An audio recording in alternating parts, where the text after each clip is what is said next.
decide not to have a recall by them. Are you taking minutes from there? Black Mark. Yeah. Stacy Canoes, my next door neighbor. She has a bumper. Whenever you're ready. Where she was a couple plans. Yeah. Are you ready? Yeah. We're recording today. Okay, so we'll call this meeting to order. I'd like to stand with Pledge of Allegiance, and if we could please remain standing after the Pledge of Allegiance for a moment of silence based on the tragedy that took place in Boston. I pledge allegiance to the flag of the United States of America and to the republic for which it stands, one nation, under God, indivisible, with liberty and justice for all.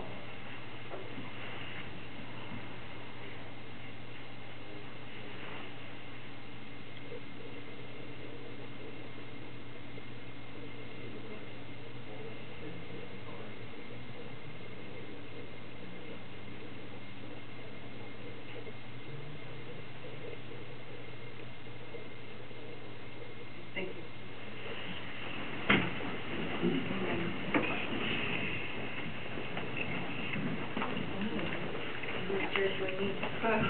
Our roll call of council consists of, let's start with Trent and just say your name over. Trent Walker, I'm here. John Jones, present. Travis Putnam, present. James Mcmahon, present. Leanne Guier, present. Gary Halsey, present. Both you know Clint's still in the hospital, but it looks like he'll be coming home possibly Wednesday. Okay. Perhaps it's best that the record reflects that neither the mayor nor, well, only one city staff person is here, and we were without a clerk tonight. And so with that, I would move, do we have the statute? Pursuant to RCW 65A 12-110, I would move to appoint Councilmember Putnam to take the official notes of tonight's meeting. Second. Any discussion? All in favor? Aye. Opposed? Motion carries. Just point of record for that, it's a workshop, not a meeting, just so we're Thank clear you. on that, no Yeah. action. For tonight's workshop. Yeah, We just that's took it. it. Okay. Great, excellent. So, thank you, Josh, for doing that. Are there any additions to tonight's agenda? Only a brief discussion, bringing, what was the name of that property that Servie Meadows had a question concerning, their, property. Homeowners Association issue. He's just gonna bring us up to date on it. That's the only thing he's got. Okay. I'd also like to get an update on Steward Road Project and, right-of-way acquisition. If you have one from the attorney that was working on that. I do. Actually, I have, yeah, I do. All right. I'd like to get an update on the status of Calkins and asking whether or not they've been allowed to return to work. Okay. I can only assume. Ken? I would like to add city hall hours of operation, and procedure for negotiating a labor agreement.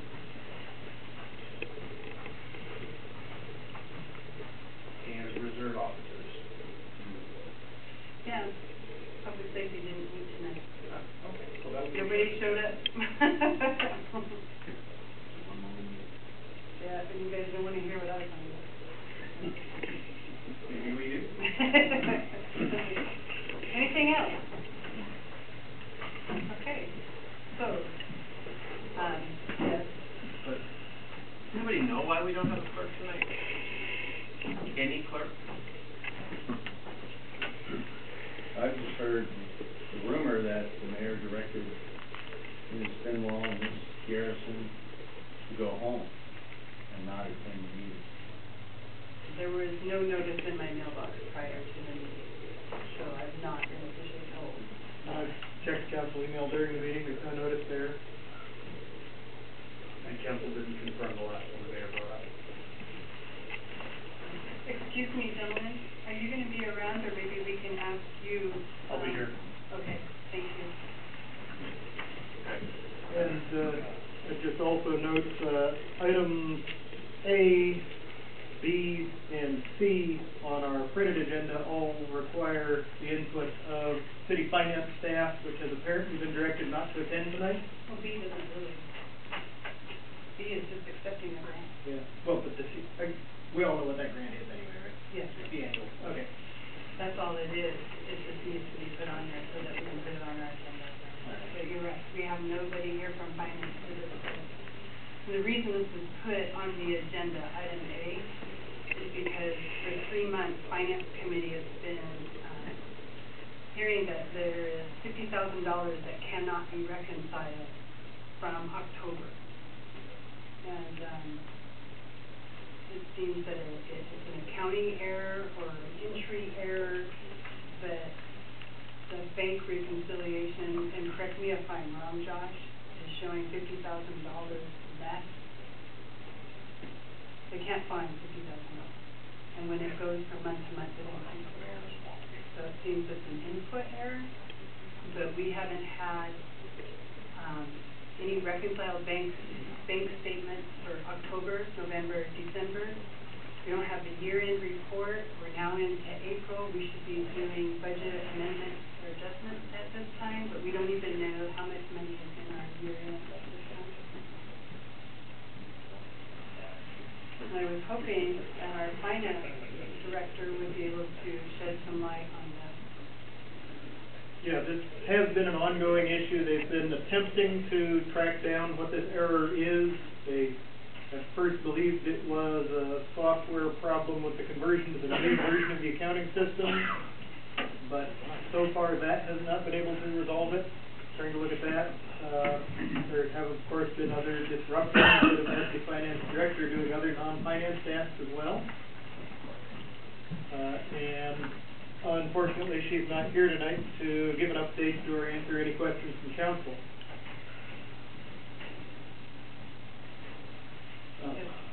Has Finance Committee discussed the issue? I mean, is there more information that, ideas? Is there anything we can do? Well, we've tried offering different suggestions on how she could try to find where the mistake is. Apparently, she even went back to the old system, claiming the new system is why. But in speaking with Jarena, who helped with the software transition, those should have been done prior to the transition regardless, but they weren't. Rather than going back on the old program, they still can't find it. They can't find the issue, and there were a couple things that were suggested. We were told that it has something to do with the software. I was told by Jarena it's not the software. It's an accounting issue. So, as you reconcile against the bank statement, you've got the list of transactions on the software and on our end, and the list of transactions on the bank end. Are we talking one transaction that doesn't match up, or are we talking we can match several transactions but they're different amounts, or all the transactions they can find match, but there's a $50,000 error at the bottom line. So it starts at the right number? It appears to. The previous month's reconciled, and the beginning balance for October, is it? October. Starts correct, because that should be the ending fund balance Correct. from the previous month. And then October month end does not balance. And it grows to the And next the month. error grows month to month. One possibility is that something is misposting somehow into one of the old bars codes that is no longer used. So some part of one of the automated transactions is going off into Neverland and not showing up on a report, but they haven't been able to track that down yet. And if that was the problem, then doing it on the old system should have fixed it. Well, and the bank statement should still call out whatever it is. I mean, you can match them all up for the same amount. You got the same number of transactions and the same amounts for each. Math is math, right? You'd think. But accounting is... So I guess you're right. So, I guess, having been through this in professional experience before, where it turned out that somebody was stealing for the last 5 years in that circumstance, is that something that we should be worried about here? Do we think this is just a software error, other concerns about that?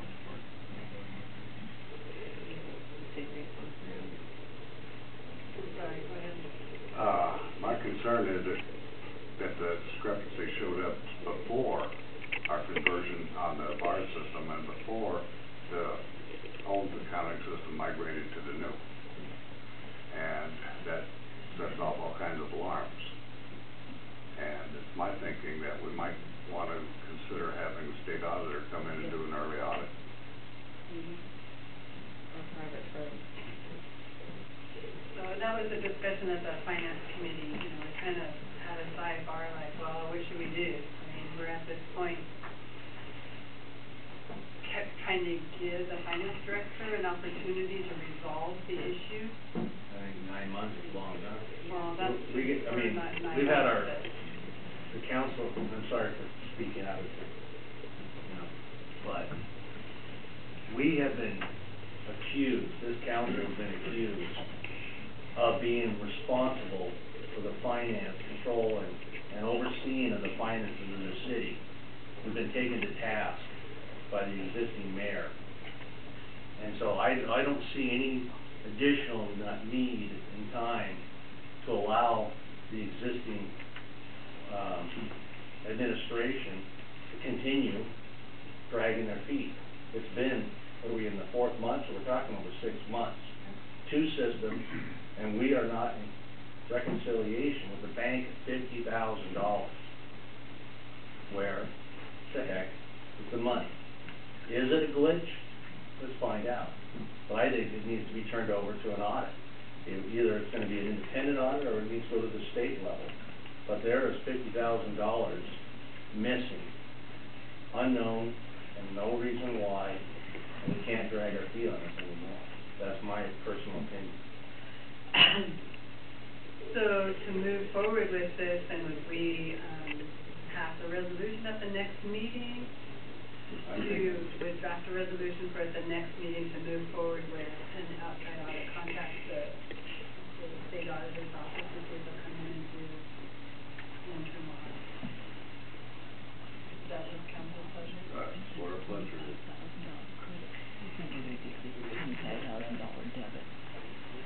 The private chair of the finance committee would be really, really good at that. Remind me of that later, I'm busy taking notes. Yeah, make sure that's in the notes, as committee chairman, such a crap.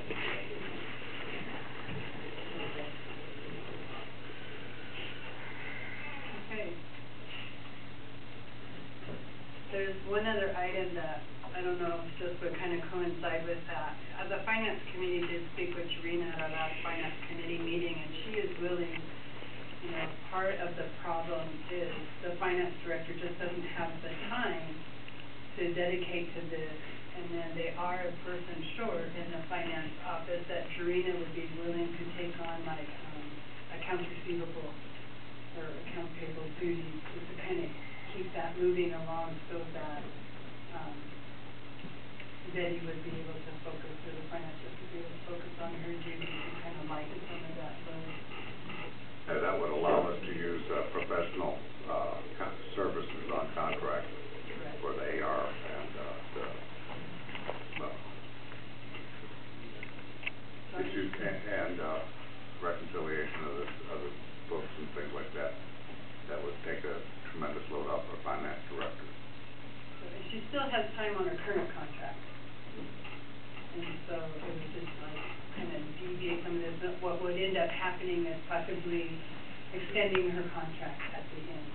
Because we do have a couple more software inspections that are going to be taking place. So this is extending, you know. I'd like to keep it clean. I mean, she's got a contract, and she sounds like she's on pace with the transition fee. And if we wanted to take on something else, let's do a separate contract for that piece. That way we're not getting it all muddled up. And if it needs to be extended, you know, well, is it because of this, or is it because she's diverted time from the underlying work, you know? Sure. This was sent to me today. Go ahead. We overstepping our bounds. This is an administrative problem. And council sets the policy and budget. Right. It's up to the mayor find the problem. Well, and I'm bringing it up, I'm sorry, you're right, and I'm bringing it up that there's a possible solution that could be offered, you know. And I don't have any problem I with haven't had a Serena. chance to even read that. She's fantastic. She's worked out well in the past. We worked with her on the finance committee. She's great. And I think it's a great option. But I don't know that it's up to council to go out and start trying to get contracts for work within the front office. Not again. Presently, that position is, vacant, as I understand it, that AR position. And the council has the authority to contract. In fact, the council is the only authority, allowed to contract with outside professional, whether it's an administrative issue or not. Reviewing the cost of the contract is significantly less than putting an employee back in there, and that would be a budgetary issue that would be within the council. If that's the case, why did we didn't with an engineer, finance, public works director, all the other positions that have sat vacant for the last year? We can't hire people. I mean, we can. So, and the other thing is, when we had the finance committee meeting, Betty did not come to the meeting. And we were hoping to have this conversation that would have been with Betty and Serena and the committee, so that we would be bringing it forward to the workshop. That was our whole intent. Betty wasn't there. I was hoping Betty was here tonight to be part of this conversation. Could you use some help? So again, it's like kind of a mute point. I just wanted to throw it out there that the finance committee has recognized an option to offer to finance. So. If we don't collect the money that's receivable, we'll be out of business real quick. So who wants to volunteer to take it to the mayor? I would say it probably should go from finance committee to finance director, and have her to present it to the mayor. I agree. There you go. One more action item we got. I like this here. You'll be mayor for council, you know it. Then I wouldn't be clerk pro tem. Okay. So moving on to item B, the grant acceptance for By Common. And I thought Stephanie was going to be here, but she knew that she had sent me all the information. I gave you the information. This is standard practice of things that we have done in the past. I know that this money has already been paid for the bicycle helmets, so they would have them in time because it kind of fell through the cracks, so we're bringing it forward to accept the $500 grant. The additional $300, I think, comes out of the fund. Move it forward. Okay. All right, good job, you guys. Which fund? So. The donation fund. Whose donation fund? In the police department, she's got a They have, note in here.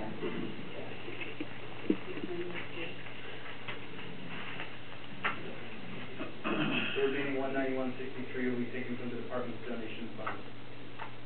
And it's money that's already been in there. And so, that's where they took it.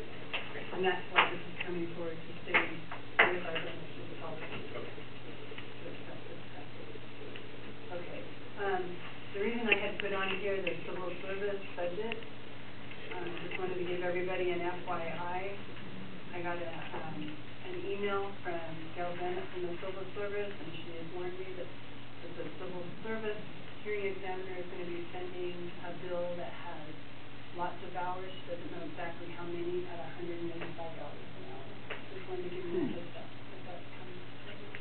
Well, and just real quick, Yes. if they move forward with their RID, there'll be additional costs. And a minimum of $25.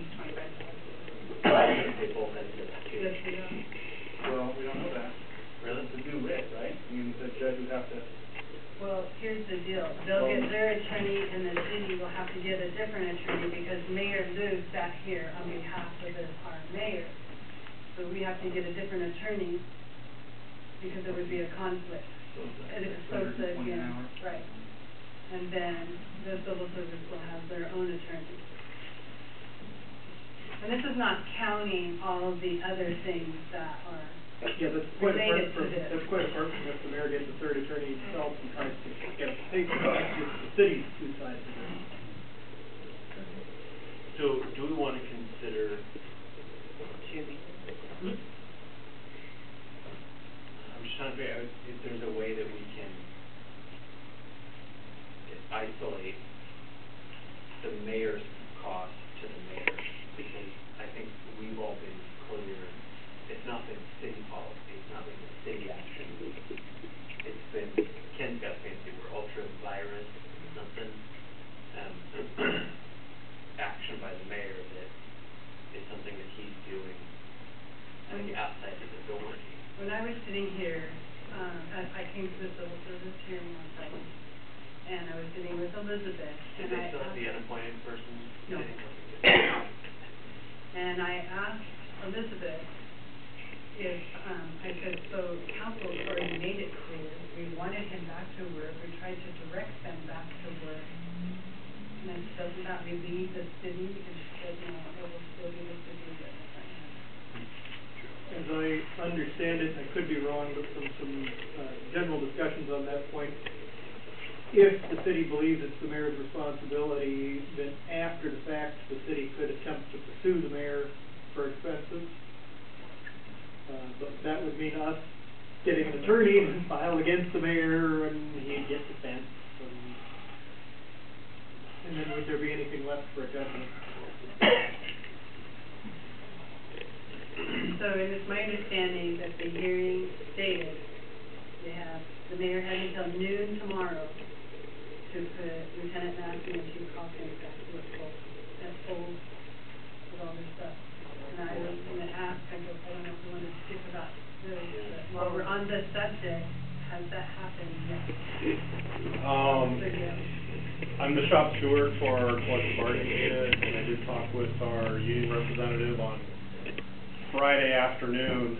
They had a meeting with the mayor that afternoon, and to the best of my knowledge, the mayor still is insisting that Lieutenant Massey is on administrative leave. Fortunately, Lieutenant Massey had a family emergency this week, so he's not available right now anyway. So.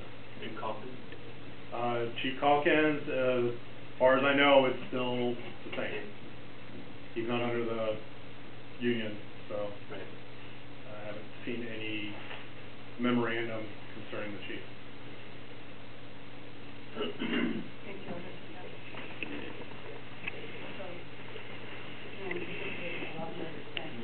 With that, and not to mention probably last week's regarding follow.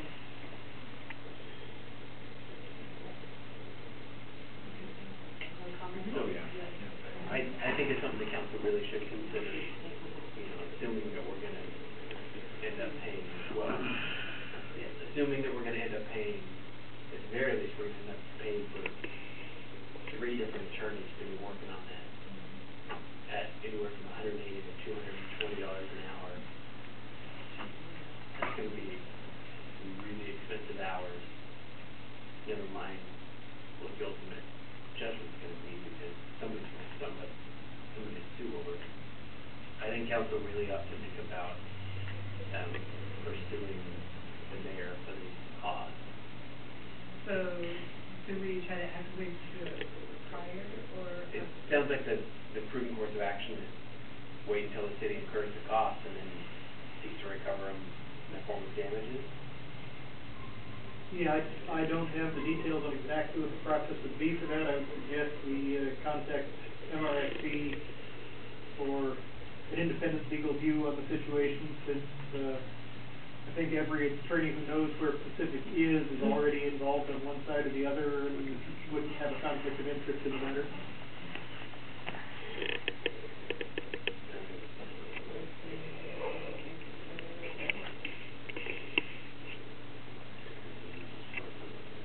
Any other comments on that? Yeah, I love all this money that the mayor's saving us.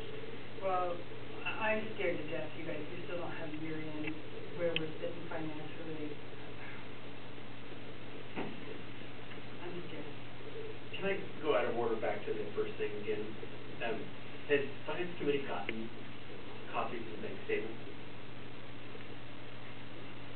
No. Is it possible to do that? Get copies from, They're let's go 2011. public records. January 2011 forward, and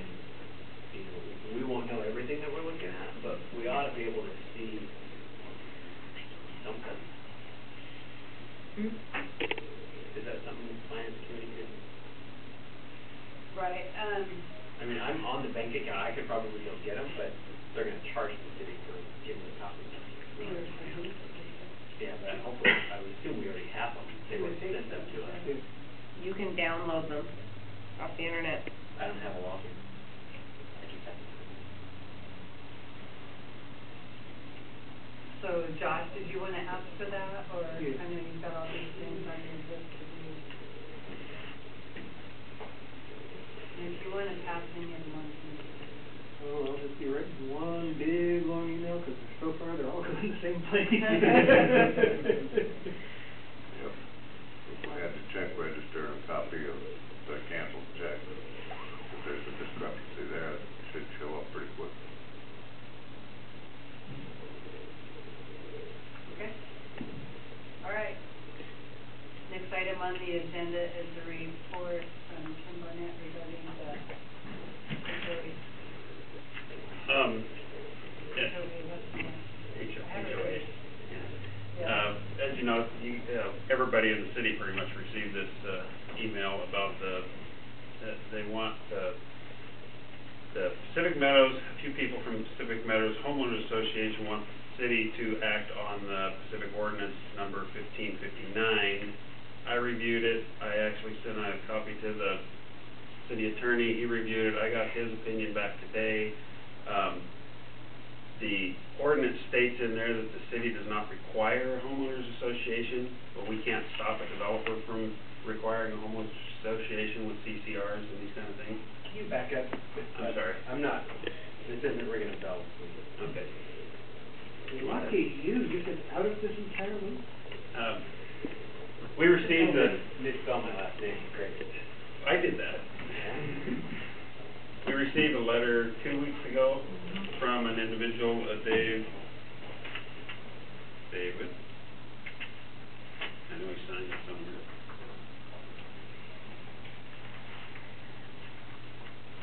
Only received it at the other.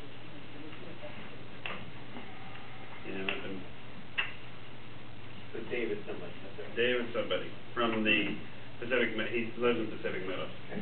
And he's actually, because of this, he happens to be a member of the Pacific Meadows Homeowners Association, because he owns a house there.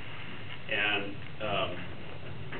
the ordinance states, like I said, it has a whole lot of things to do with Pacific Meadows, but one of the things is that it states that the City of Pacific does not require a homeowners association, but one was formed by the developer, which is their legal right to do.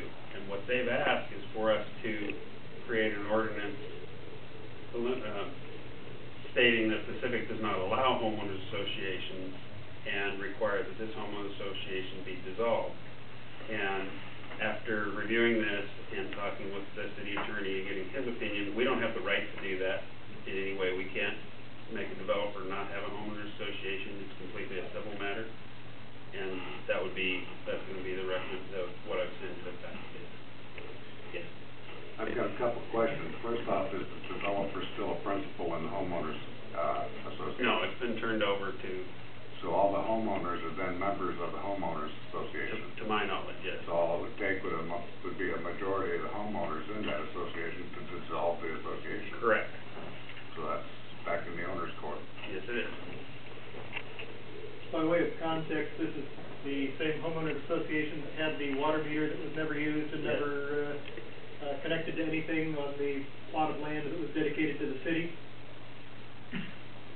Yes.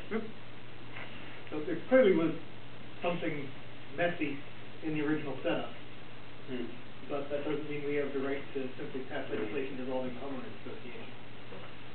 Unfortunately, however you look at it. Do you want me to give my report on Stewart Road while talking? There's no more questions on the homeowners association. Are we good on the homeowners association? Yeah. Okay, go ahead, that's me. We did receive our letter from the land use attorney. Basically, he stated that our agreements are valid, but may not be defendable.